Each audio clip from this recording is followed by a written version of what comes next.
प्रिय संस्कृत मित्राणी नमः संस्कृता सानिध्य साहित्य यूट्यूब के ऑनलाइन इस प्लेटफॉर्म पे आप सभी भाई बहनों का हार्दिक स्वागत अभिनंदन करते हुए हम वाचन कर रहे हैं महाकवि कालिदास द्वारा विरचित मेघदूत खंड काव्य।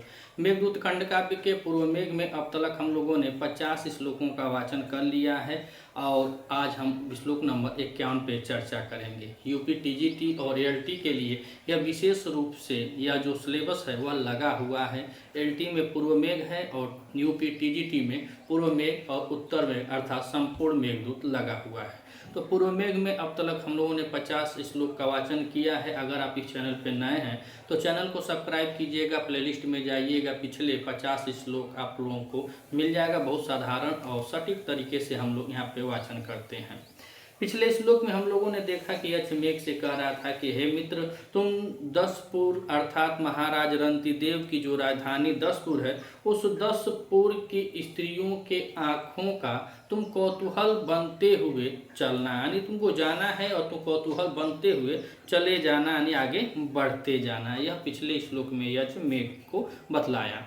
अब इस श्लोक में यक्ष मेघ को बता रहा है कि जब वहाँ से तुम आगे बढ़ोगे तो कौन सा देश पड़ेगा, कौन सा जनपद पड़ेगा और तुमको करना क्या है, वही अब इस श्लोक में बता रहा है। पूर्व मेघ में महाकवि कालिदास द्वारा विरचित इस खंड काव्य को गीत काव्य भी कहते हैं, संदेश काव्य भी कहते हैं, दूत काव्य भी कहते हैं। और पूर्व मेघ में यक्ष के द्वारा बताया गया संपूर्ण मार्ग का वृत्तांत है और उत्तर मेघ में यक्षिणी और कुबेर और अलकापुरी के बारे में वर्णन मिलता है। तो आइए देखते हैं मंदाक्रांता छंद में। और मंदाक्रांता छंद है जो मंद मंद रूप से अक्रांत रूप में भी गाई जाती है, तो इसलिए इसको गीत काव्य भी कहा जाता है। और इसमें 4, 6 और 7 पर यत होती है। तो आइए वाचन करते हैं आज श्लोक नंबर 51 का मंदाक्रांता छंद में। ब्रह्मावर्त जनपद माथा छाया गाहमाना। ब्रह्मावर्ता जनपद माथा छाया गाहमाना, यहाँ बिंदी रहेगी। क्षेत्रम छत्र प्रथनापि सूनम कौरवं तद्भजेथा। राजन्याना शीतसरसतै राजन्याना शीतसरसतै यत्र गाण्डीवधन्वा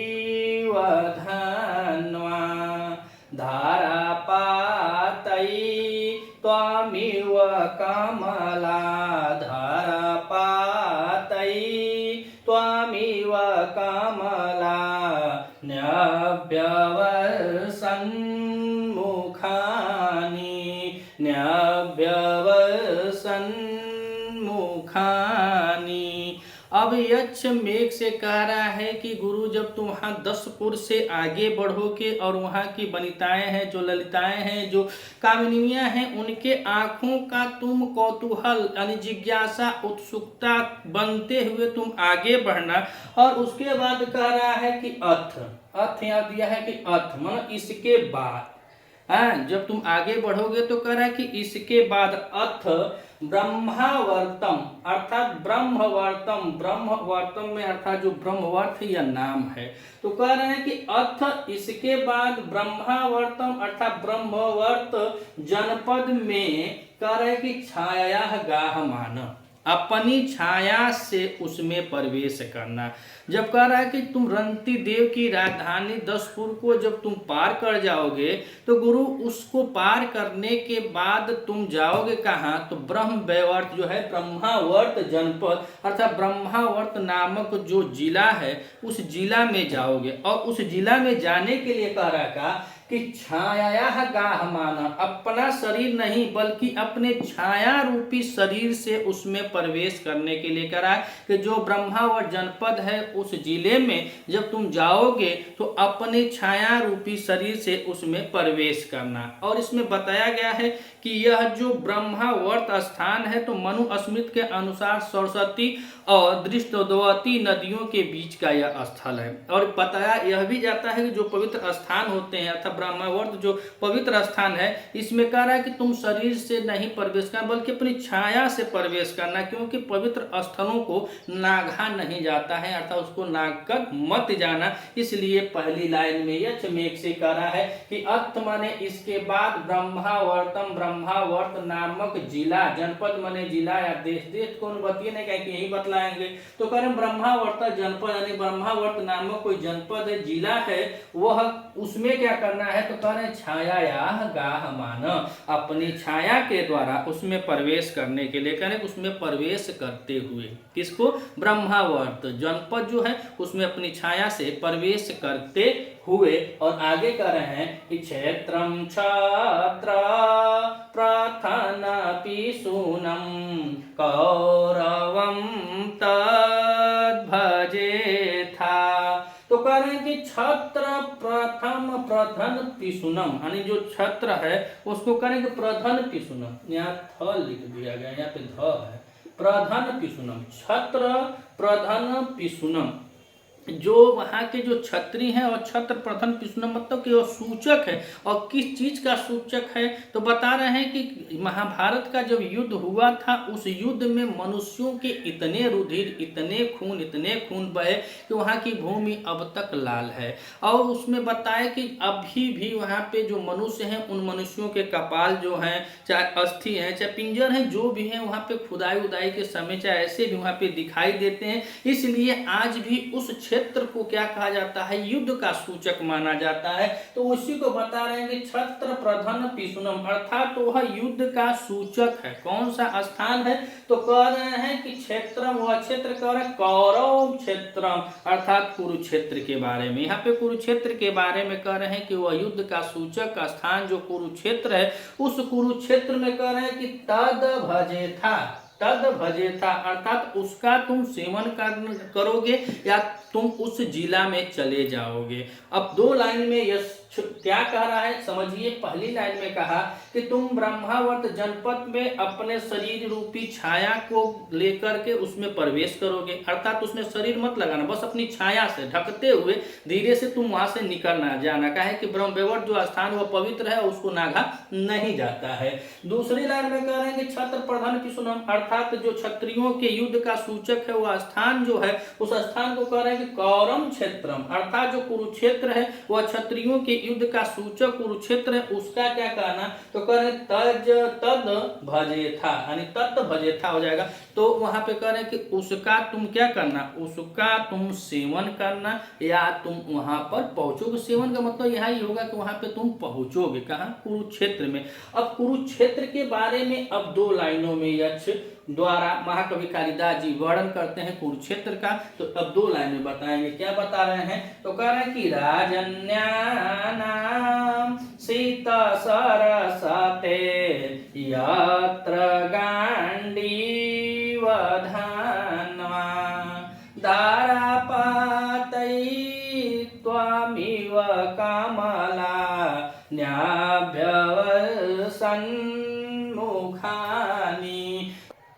कह रहे हैं कि यत्र, अब यत्र कह रहे हैं कि जहां पे गांडीव धनवा, और गांडीव धनुष का नाम है, किसके धनुष का नाम है, तो अर्जुन के। जो अर्जुन महाभारत में युद्ध करने के लिए गए थे, उनके धनुष का नाम गांडीव होता है, और गांडीवधारी अर्जुन के बारे में बता रहा है। और इसमें कह रहा है कि जो अर्जुन है उसके नाम, उसके धनुष का नाम गांडीव होता है। और यह धनुष बता रहे हैं कि सोम ने वरुण को तथा वरुण ने अग्नि को दिया था। और जब खांडों को जलाने के समय में, जब खांडो प्रस्थ इन लोगों का हुआ था, जब खांडो प्रस्थ गए थे, तो कह रहे खांडों को जलाने के समय में यह जो गांडीव धनुष है, यह अग्नि ने अर्जुन ने अग्नि से प्राप्त किया था। जो गांडीव धनुष है वह अग्नि से अर्जुन जी प्राप्त करते हैं। तो वही कह रहे हैं कि यात्रानी की जो ये कुरुक्षेत्र का वर्णन बता रहे हैं, कुरुक्षेत्र जो छत्र प्रधन पिशुनम है, जो क्षत्रियों के युद्ध का सूचक है, ऐसे ही स्थान पर तो कह रहे हैं यत्र माने जहां गांडीव धनवा, अर्थात गांडीव धनुष को धारण करने वाले अर्जुन ने, कह रहे हैं कि सीत सरसते, सित सर सते। सते माने होता है सैकड़ों, सर माने होता है बाण और सित माने होता है तीक्ष्ण, अर्थात हजारों सैकड़ों बाण जो मारे हो गए थे। तो कहने असंख्य तीक्ष्ण बाण, मान लीजिए कि सित सर सते अर्थात असंख्य तीक्ष्ण बाणों से क्या किए थे, राजा नाम धारा पाते। राजा नाम वहां पे जो लड़ने आए थे उन राजाओं के ऊपर इतना धारापात किए, इतना धारापात किए उस गांडीव धनुष के द्वारा अर्जुन जी कि उसी को यह कहना है कि यत्र मने जहां गांडीव धनवा अर्जुन ने सित सर सते अर्थात असंख्य तीक्ष्ण बाणों से राजा नाम धारा पाते, राजाओं के मुख पर क्या कर रहा था, वह बाणों की वर्षा कर रहा था। उसी कुरुक्षेत्र में राजाओं के मुख पर बाणों की वर्षा कर रहे थे उसी गांडीव धनुष के द्वारा। और कैसे कर रहे हैं, तो अब यहाँ पे देखिए त्वम इव अर्थात यहाँ पे उपमा अलंकार, उपमा दिया जा रहा है कि त्वम इव जैसे तुम, अर्थात मैं को करें कि जैसे तुम कमलान मुखानि अभ्यवर्ष, अर्थात जैसे तुम कमलों के मुख पे जो पुष्प होते हैं, कमल के पुष्पों, कुमुदनी के पुष्प इत्यादि कई गो पुष्प अगर आ जाए तो कह रहे हैं कि जिस प्रकार तुम अपनी जल धाराओं से कमल पर पुष्प करते हो प्रहार, उसी तरह यह भी अपने तीक्ष्ण बाणों से उस समय जो राजा थे जो कुरुक्षेत्र में युद्ध करने आए थे उन राजाओं के मुख पर असंख्य तीक्ष्ण बाणों से वहां पे उनके मुंहों पर बाणों का प्रहार कर रहे थे। बाण इतना बाण मारे कि जैसे धारा प्रवाह के तौर में लग रहा था। और ठीक वैसे ही जैसे तुम कमल के पुष्पों के मुखों पर अपनी धारा प्रवाह करते हो। अब कहने का अर्थ यह है कि जब मेघ बारिश करता है नीचे चाहे जो भी हो कमल के पुष्पों, या विशेष करके कमल तो लिखा हुआ है, चाहे कमल के पुष्पों चाहे और भी पुष्पों कुछ भी हो, जैसे बारी बारी से बूंदे एकदम हाली हाली हाली गिरती रहती हैं, उसी तरह बता रहा है कि ठीक उसी तरह अर्जुन ने भी अपने असंख्य बाणों के जो तीक्ष्ण बाण थे ऐसे उन राजाओं के मुख पर बाणों की बारिश किया था। जैसे तुम पुष्पों पर अपने जल के द्वारा बारिश करते हो या अपने जल के द्वारा धारा प्रपात करते हो, उस पर गिराते हो अपने जल के बूंदों को, ठीक वैसे ही अर्जुन भी अपने बाणों के द्वारा वहां के राजाओं के मुखों पर बारिश कर रहा था। तो आइए एक बार और इस श्लोक को देखते हैं और इसके कुछ व्याकरण टिप्पणियों को भी हम लोग देखेंगे और कुछ शब्दार्थों को भी। तो कह रहे हैं क्या कि वार्मावर्तम जाना पदमथ छाया गाहमाना क्षेत्रम छत्र प्रधानपि सूनं कौरवं तद् भजेथा।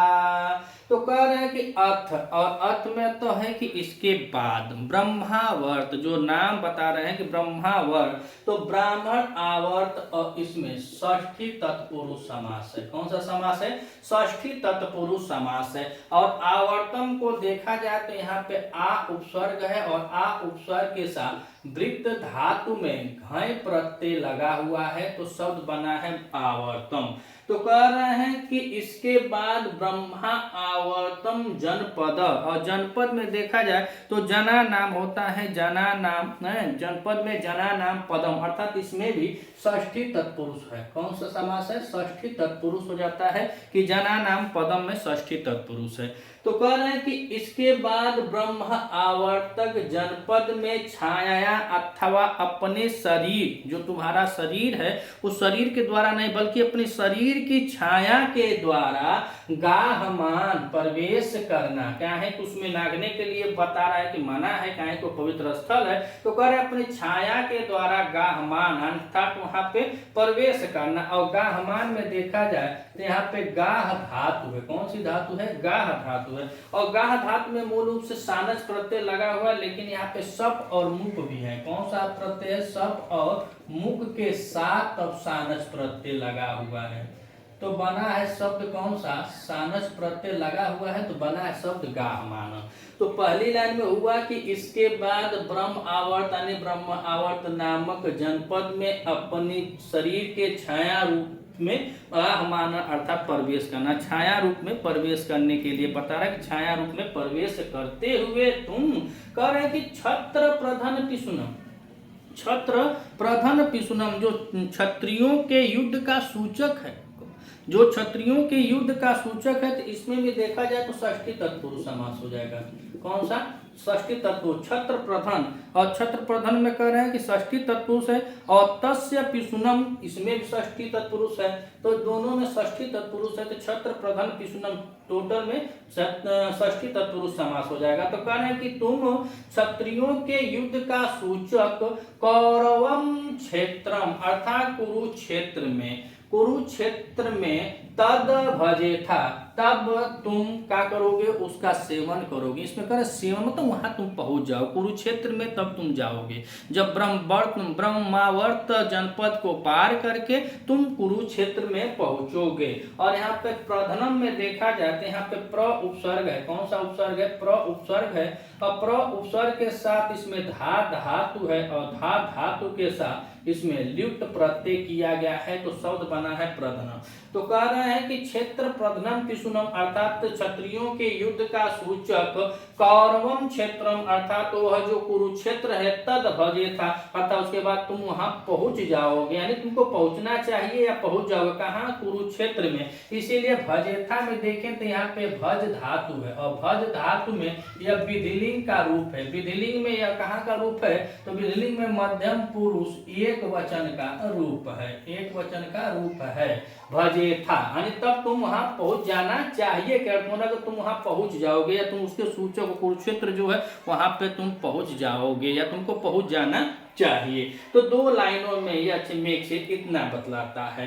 अब दो लाइनों में अब फिर से कह रहा है कि राजन्याना सीता सरसतई यात्र गांडीव धन्वा, तो गांडीव धन्वा, गांडीव धनु यस्य सह, अब यहाँ पे किसका बोध हो रहा है? तो अर्जुन का हो रहा है, तो यहाँ पे बहुब्रीहि समास हो जाएगा। गांडी धनवा में बहुब्रीहि समास हो जाएगा, और यत जो है तो अव्यय पद है। तो कह रहे हैं कि जहां पे गांडी धनवा अर्थात अर्जुन ने सित सर सतई को देखें तो इसमें बता रहे हैं कि कर्मधारय समास है। कौन सा है? कर्मधारय समास होता है। सित सर सतई अर्थात असंख्य तीक्ष्ण बाणों के द्वारा राजा नाम, जो राजाएं थे, जो वहां के राजा लोग थे, उन राजाओं के मुखों पर धारा पाते हैं। अगर राजा नाम अर्थात राजा नाम मुखानी, उन राजाओं के मुखों पर धारा पाते, अर्थात वह बाणों की धारा का प्रवाह कर रहे थे।